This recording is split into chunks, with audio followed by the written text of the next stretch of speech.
السلام علیکم ورحمۃ اللہ وبرکاتہ۔ جیتے رہیں، خوش رہیں، آباد رہیں، آمین۔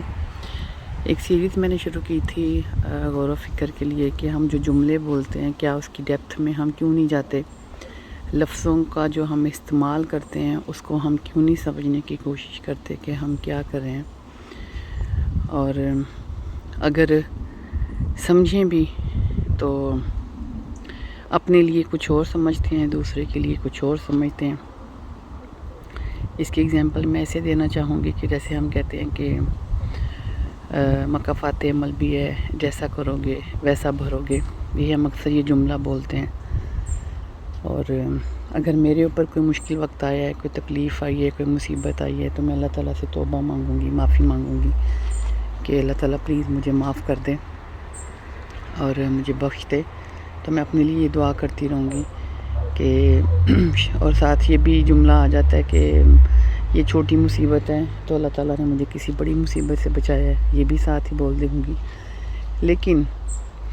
اگر کسی اور کو تکلیف میں دیکھتے ہیں، بیماری میں دیکھتے ہیں،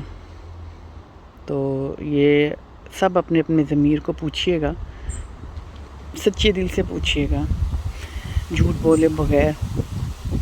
کہ کیا یہ ہم نہیں کر دیتے کہ کوئی دوسرا بیمار ہوتا ہے، اس کے اوپر مشکل وقت آتا ہے، کوئی تکلیف آتی ہے، تو ہم کہتے ہیں اس نے کچھ کیا ہوگا پاسٹ میں، جو اس کے یہ جو اعمال ہیں یہ اس کے سامنے آئے ہیں اور اب یہ سزا بھگت رہا ہے یا بھگت رہی ہے،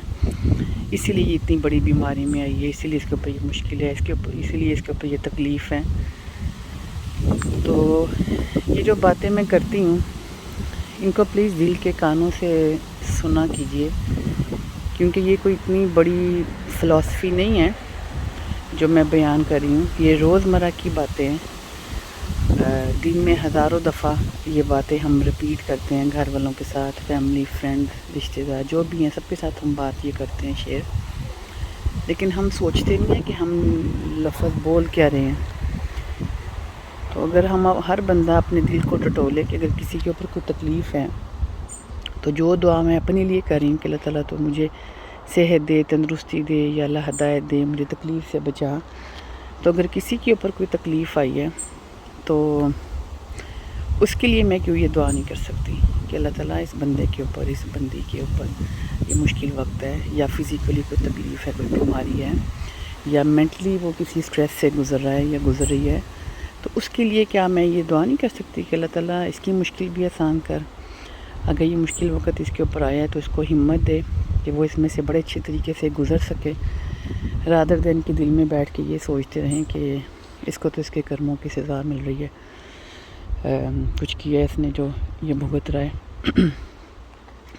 تو یہ بات چاہے سننے میں آپ کو چھوٹی سی لگے،